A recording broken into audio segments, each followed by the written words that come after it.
시청자 여러분 안녕하십니까? BOE 모닝뉴스 시작합니다. 북한 정권이 한반도 통해상으로 쏜 발사체에 대해 신형 전술 유도탄이라고 밝혀 북한판 이스칸데르 KN-23의 개량형을 시험 발사한 것으로 추정됐습니다. 전문가들은 사거리와 탄두 중량을 늘린 개량형 이스칸데르는 전술핵을 탑재해 한국을 타격할 수 있는 무기체계라고 분석했습니다. 조상진 기자가 먼저 보도합니다. 북한 대외관영 매체인 조선중앙통신 등은 26일 국방과학원이 새로 개발한 신형 전술유도탄 시험 발사를 진행했다며 시험 발사한 2기의 신형 전술유도탄은 동해상 600km 수역에 설정된 목표를 정확히 타격했다고 주장했습니다. 북한 국방과학원은 이번 신형 전술유도탄이 탄두 중량을 2.5톤으로 개량한 무기체계라며 시험 발사를 통해 개량형 고체연료 발동기를 점검하고 저고도 활공 도약형 비행 방식의 변칙 궤도 특성 역시 재확인했다고 밝혔습니다. 북한이 발사한 이번 미사일은 지난 1월 노동당 제8차 대회 열병식에서 공개한 북한판 이스칸데르 KN-23 개량형인 것으로 추정됐습니다. 이스칸데르는 활강과 상승 등 급격한 기동을 하는 것이 특징으로 당시 열병식에서는 기존보다 탄두 모양이 날렵해지고 이동식 발사 차량의 바퀴 축도 4축에서 5축으로 늘어난 것이 확인됐습니다. 한국의 외교안보 전문가들은 북한의 개량형 이스칸데르가 사거리와 파괴력에서 일정 부분 성능 향상을 거둔 것으로 평가하면서 탄두 중량을 늘렸다는 북한 발표에 주목했습니다. 박원곤 이화여대 북한학과 교수는 탄두 중량을 2.5톤으로 늘렸다면 현재 기술로도 충분히 전술핵 탑재가 가능하다며 실전 배치될 경우 전장 환경을 근본적으로 바꾸는 무기 체계가 될 것이라고 지적했습니다. 북한이 핵탄두 소형화 기술을 확보했다면 그게 500km에서 1톤이거든요. 2.5톤이면 뭐 아무런 문제가 없이 다 집어넣을 수 있다라는 거고요. 이런 식의 전술 핵무기, 고체연료 이동이 가는 전술 핵무기를 실전 배치 시작하면 한반도는 너무나도 쉽게 핵전쟁으로 확장될 가능성이 매우 높습니다.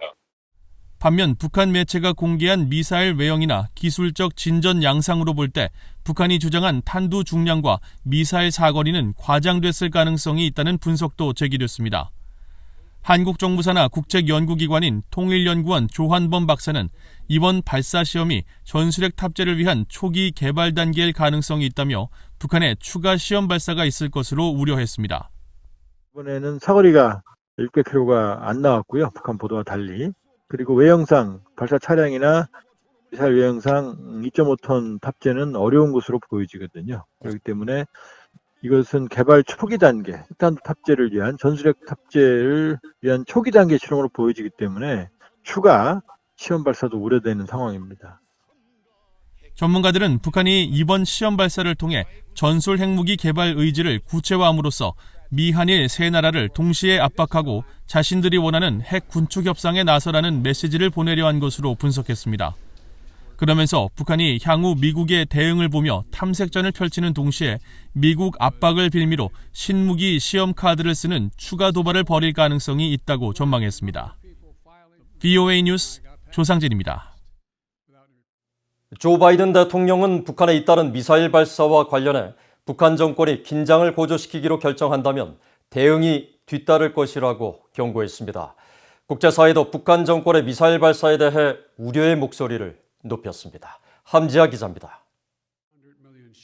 조 바이든 대통령은 25일 기자회견에서 북한의 탄도미사일 발사 문제를 어떻게 대응할 것이냐는 질문을 받았습니다. 바이든 대통령은 유엔 안보리 결의 위반이란 점을 분명히 하면서 대응 의지를 밝혔습니다. Let me say that number one, UN Resolution 1718 was violated by those particular missiles that were tested. Number one.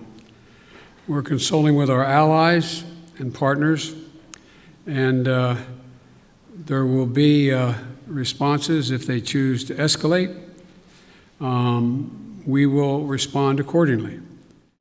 바이든 대통령은 또 북한과의 외교, 즉 대화 입장을 밝히면서 조건은 북한의 비핵화라고 밝히고 현재 미국이 하고 있는 건 동맹들과의 협의라는 점을 거듭 강조했습니다. But I'm also prepared for some form of diplomacy, but it has to be conditioned upon the end result of denuclearization. 과거 오바마 전 대통령이 트럼프 전 대통령에게 북한은 최우선 외교정책 사안이란 점을 강조한 것처럼 바이든 대통령도 북한의 위기에 같은 평가를 내리느냐는 질문에는 그렇다라고 짧게 대답했습니다. 북한의 잇따른 단거리 미사일 발사에 대한 국제사회의 우려도 이어졌습니다. 유엔은 안토니오 구테우스 유엔 사무총장이 북한의 탄도미사일 발사와 관련해 한반도 정세를 깊이 우려하고 있다고 밝혔습니다.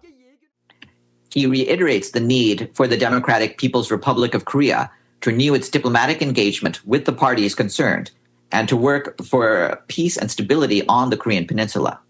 Diplomatic engagement is the only pathway to sustainable peace and complete and verifiable denuclearization of the Korean Peninsula. 유럽연합 EU도 북한의 미사일 발사를 비판했습니다. 유럽연합 대변인은 VOA에 보낸 이메일에서 북한은 대화 분위기를 저해하는 행동을 즉각 멈출 것을 촉구한다고 밝혔습니다. 스웨덴 외교부도 북한이 유엔 안보리 결의에 따라 완전하고 검증 가능하며 돌이킬 수 없는 핵과 미사일 프로그램 폐기를 이행해야 한다면서 북한은 국제사회와의 약속을 이행할 것을 촉구했습니다. 일본 외무성은 VOA에 스가 요시히데 총리가 국가안보회의를 열고 북한 탄도미사일 발사는 유엔 결의 위반이라며 엄중히 항의하고 강력히 비난했다고 밝혔습니다. 또 미국과 한국 등 관련국과 긴밀히 협력하면서 일본 국민의 평화로운 일상을 지키겠다는 의지를 확고히 했다고 덧붙였습니다. VOA 뉴스 함지아입니다. 국무부가 이번 북한 정권의 미사일 발사에 대해 유엔 안보리 결의 위반이라며 탄도미사일 발사를 규탄한다고 밝혔습니다. 국무부 대변인실 관계자는 25일 VOA에 북한 정권의 불안정한 탄도미사일 발사를 규탄한다면서 북한의 발사는 여러 유엔 안보리 결의를 위반하고 영내와 더 넓은 국제사회를 위협하고 있다고 지적했습니다. 이어 한국과 일본의 방위에 대한 미국의 공약은 여전히 철통 같다며 북한 정권의 불법적인 핵과 탄도미사일 프로그램은 세계 평화와 안보에 심각한 위협을 가하고 세계 비확산 체제를 약화시킨다고 비판했습니다.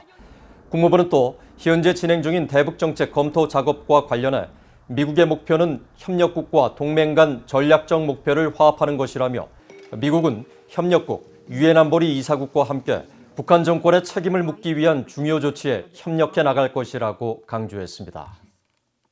북한 정권이 24일 한국 동해상으로 발사한 미사일과 관련해 이전에 발사된 적이 없는 신형 단거리 탄도미사일이라고 일본 정부가 밝혔습니다. 기시노부오 일본 방위상은 26일 정례 기자회견에서 이같이 밝히고 북한 미사일을 분석한 결과 비행거리는 약 450km로 기존에 보유한 스커드 미사일의 궤도보다 낮은 100km 미만으로 날아가 일본의 배타적 경제 수역 밖에 떨어진 것으로 추정한다고 밝혔습니다. 기시 방위상은 전날 발표와 달리 북한의 미사일을 신형 탄도미사일이라고 규정하면서 관련 문제를 벤 월리스 영국 국방장관과 전화회담을 통해 논의했다고 말했습니다. 한편 한국 국방부는 25일 정례 기자회견에서 북한 미사일에 대해 분석 중이기 때문에 아직 탄도미사일 여부와 재원, 종류 등을 밝히는 게 적절치 않다며 북한 미사일의 성격을 명확히 규정하지 않았습니다. 한국의 문재인 대통령이 북한 정권의 탄도미사일 발사에 우려를 표하고 미국과 남북한이 대화를 이어나가야 한다고 말했습니다. 문 대통령은 26일 경기도 평택 해군 2함대 사령부에서 열린 제6회 서해 수호의 날 기념식에 참석해 북한의 미사일 시험 발사에 대한 국민의 우려가 크다는 것을 잘 알고 있다며 지금은 남북한과 미국 모두가 대화를 이어나가기 위해 노력해야 할 때로 대화 분위기에 어려움을 주는 일은 결코 바람직하지 않다고 말했습니다. 한편 천안함 피격 사건 11주년이기도 한 이날 한국 해군은 2023년 진수 예정인 신형 대구급 호위함의 한 명을 천안함으로 결정한 사실을 공개했습니다. 그러면서 천안함은 대공, 대함, 대잠수함 작전은 물론 대지상전까지 수행할 수 있는 2,800톤급 최신의 호위함으로 서해를 수호하게 될 것이라고 밝혔습니다. 1,000톤급 해군 초기함이었던 천안함은 지난 2010년 3월 백령도 해상에서 경계 임무를 수행하던 중 북한 잠수정의 기습 어뢰 공격으로 침몰됐으며 승조원 104명 중 46명이 전사하고 58명이 구조됐습니다. 미국에 입국하는 탈북 난민의 수가 최근 몇 년 새 크게 줄어든 건 전임 트럼프 행정부의 정책 때문이었다고 미국의 인권 전문가들이 지적했습니다. 트럼프 행정부는 과거와 달리 종교 박해의 위험이 있을 경우에만 탈북민을 난민으로 인정해 미국에 입국할 기회가 줄었다는 설명입니다. 오택성 기자가 보도합니다. 미국의 인권 전문가인 토머스 바커 변호사는 25일 미국의 민간단체인 북한인권위원회가 주최한 화상토론회에서 2017년부터 지난해까지 미국에 입국한 탈북민의 수가 급감했다고 지적했습니다. 바커 변호사는 탈북민의 미국 입국이 줄어든 것은 이전 트럼프 행정부에서 발표한 난민 입국 정책의 영향 때문인 것으로 분석했습니다. That the travel ban that the Trump administration issued resulted in the numbers declining between 2017 and 2020. There was a decline there, but now that the travel ban has been ended, presumably those numbers are going to go back up. 도널드 트럼프 전 대통령은 지난 2017년 10월 90일간의 보안심사 시행을 이유로 11개국 출신 난민의 입국을 금지하는 행정명령을 발표했는데 이에 따라 북한, 이집트, 이란, 이라크, 시리아, 예멘 등 11개국 출신 난민들의 미국 입국이 금지됐습니다. 또 이듬해인 2018년 1월에는 이들 11개 나라 출신 난민에 대한 입국 금지를 해제하는 대신 난민 입국 심사 강화 방침을 세웠습니다. 이에 따라 2008년 37명으로 가장 많았던 탈북민의 미국 난민 입국은 2017년 12명으로 크게 줄었고 2018년 5명, 2019년과 2010년에는 각각 1명과 2명으로 감소했습니다. 바커 변호사는 이어 탈북민의 미국 정착이 줄어든 또 다른 이유로는 국무부가 종교 박해의 위험이 있을 경우에만 탈북민을 난민으로 받아들였기 때문이라면서 종교의 개념조차 알지 못하는 탈북민들에게 종교 박해를 적용하기란 매우 어렵다고 지적했습니다. 로버타 코엔 전 국무부 인권 담당 부차관보는 각국에서 난민 혜택을 받지 못해 10만여 명의 탈북민이 허가를 받지 못한 상태에서 중국에 살고 있는 것으로 추정된다고 말했습니다. 그러면서 이들 중 많은 탈북민 여성들이 성착취와 강제 결혼, 추방 등의 위험에 노출돼 있다고 우려했습니다.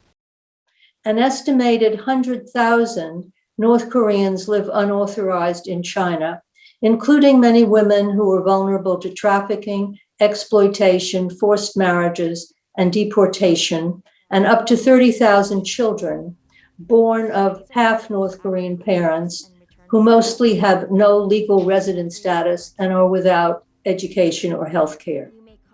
VOA 뉴스 오택성입니다.